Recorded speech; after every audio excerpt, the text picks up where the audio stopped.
des concombres, tout. En fait, tout ce qu'ils ont perdu en Égypte, ça les attendait là-bas. Alors ils arrivent, ils disent, Moïse, c'est vrai, ce pays-là est beau, il y a du lait, il y a tout. Mais, Moïse, il y a des messieurs qui vivent dans ce pays-là, ils sont costauds. Moïse, devant eux, on ne voit rien. C'est leur attitude. Regarde-moi. Ton attitude va déterminer où tu iras. Et non? Amen. Quand on parle de l'attitude, je n'ai pas le temps d'expliquer l'attitude. Mais l'attitude, c'est quelque chose qui est au fin fond de toi, mais parfois qui se manifeste seulement lors des événements. Hello? L'attitude, c'est quelque chose qui est au fin fond de toi. En fait, c'est un indice, c'est comme une alarme qui se révèle quand tu es en face des réalités. L'attitude. Et ton attitude peut te détruire. Exemple, j'ai toujours donné l'exemple d'un avion. Un avion est fait pour voler. Avez-vous déjà vu un avion qui veut décoller et son nez est en bas? Si vous voyez un avion qui décolle, mais son nez n'est pas haut, vous savez que ça va s'écraser. Parce qu'à un certain moment, après avoir fait les quelques centaines de mètres, il doit piquer tout droit. Il doit monter. Parce qu'il a été fait pour monter. Tu as compris? Ton attitude va déterminer. Frère, vous savez, il y a d'autres personnes, l'année est là. Peu importe ce que les gens disent, peu importe ce que le média dit. Mais comment tu vas affronter chaque jour? Quelle est ton attitude? Ton attitude. Il y a d'autres seulement le fait de regarder dehors. Oh non, il ne fait pas beau. Bof. Il devient monsieur Bof ou bien madame Bof. Il est découragé. Il est déprimé. L'attitude fait déprimer plusieurs personnes. Un jour, quelqu'un m'a dit, oh, mais vraiment, le Canada n'a pas été fait pour vivre. Hein. Je lui ai posé la question, mais tu sais combien de personnes qui vivent ici? Ah non, je crois que moi, j'ai été appelé à vivre dans le pays chaud. Je dis, plie tes bagages, va dans le pays chaud. Vous savez, il y a d'autres personnes comme ça. Et l'attitude est contagieuse. Si tu es attaché à quelqu'un qui est constamment négatif, je veux te garantir qu'il ne t'encouragera jamais. La personne auquel tu es attaché a de l'influence dans ta vie. Regarde-moi ces 12 espions. Ils ont dit c'est impossible, on n'arrivera jamais. Ce pays, c'est beau, mais il y a le lait, mais il y a des raisins, mais il y a des avocats, mais il y a des oranges, mais. Tout ce qui terminait les phrases, mais. Et frère, les gens qui ont une mauvaise attitude, même dans la vie des couples, même dans la vie des familles, sont des grands destructeurs. Parce qu'ils ont tout le temps des sauts d'humains. Il est là, il peut se réveiller de haut. Vous croyez que vraiment ces choses-là que nous voulons acheter, nous l'aurons vraiment? En tout cas, vous rêvez en couleur. Il vient te dire non, j'ai un projet, je veux faire ça. Il vient, il te regarde et dit Et même pour te montrer que vraiment il ne s'embarque pas avec toi, il te regarde et dit En tout cas, vous voulez impressionner qui? Et regardez comment il te dit, tu veux impressionner qui? Regardez son attitude. Et de telle personne, évitez qu'il termine sa phrase. Dites s'il vous plaît, vous n'êtes pas obligé de finir votre phrase. Je garde mon attitude. Tu dois avoir l'attitude d'un gagnant. De quelqu'un qui est plus que vainqueur. Ton attitude. Regarde-moi. David est en train de dire, mon âme, pourquoi tu es attristé? Mon âme, pourquoi tu es bouleversé? Mon âme, pourquoi tu veux te conduire selon les événements que tu vois? Mon âme, pourquoi tu veux bâtir ton espérance sur ce que tu vois?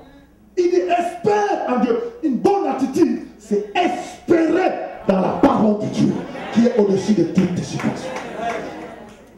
Des mauvaises nouvelles viendront en 2009.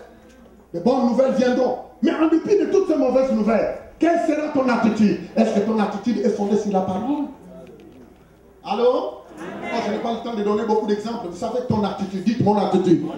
Et c'est pourquoi même quand tu pries avec quelqu'un, il faut savoir l'attitude de l'autre. Il y a d'autres personnes, tu lui dis, prions. Est-ce qu'on peut prier pour tel problème? Il te dit déjà, en tout cas, prions quand même. Ne prie pas. Si quelqu'un te dit, en tout cas, prions quand même, dis-lui, s'il vous plaît, je vais changer quelqu'un d'autre. Ils vont te critiquer. Pour qui tu te prends? Mais accepte d'être critiqué, mais change quelqu'un d'autre. Parce que si son attitude n'est pas correcte, la Bible dit, si 2 personnes sur la terre s'accordent. Dites attitude. Frère, Vous savez que vous êtes appelés à vivre des grandes choses. Mais souvent, ce qui nous détruit, c'est notre environnement. Il regarde et il dit, qu'est-ce que tu veux faire?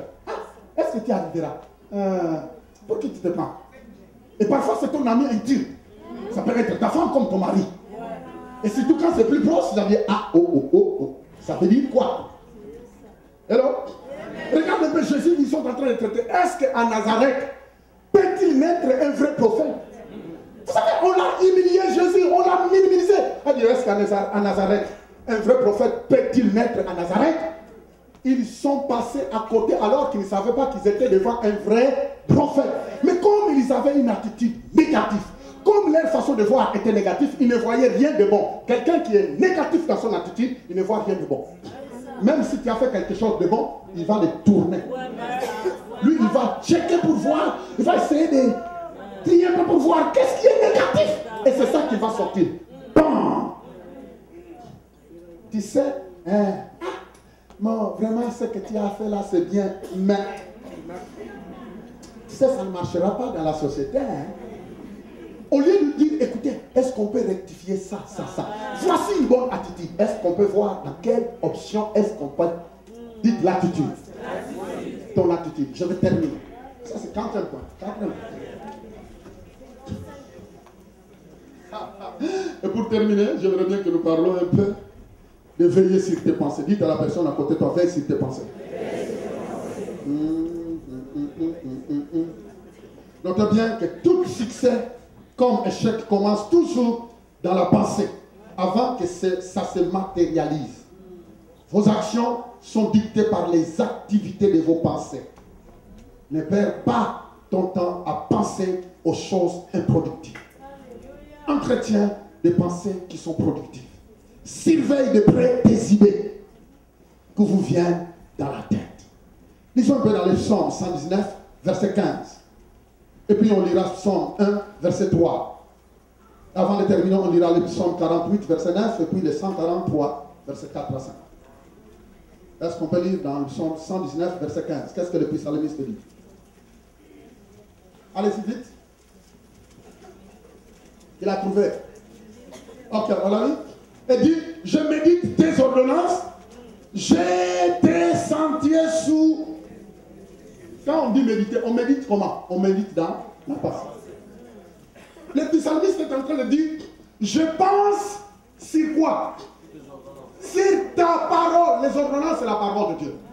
David est en train de dire, Seigneur, je passe tout mon temps à penser ta parole. Mais quel type de pensée qui passe dans ta tête? Frère, je l'ai toujours dit, je refuse d'être quelqu'un qui est un prédicateur d'imposer les mains. Parce que l'imposition des mains ne change pas les pensées de quelqu'un. L'homme lui-même doit prendre la décision de changer comment penser.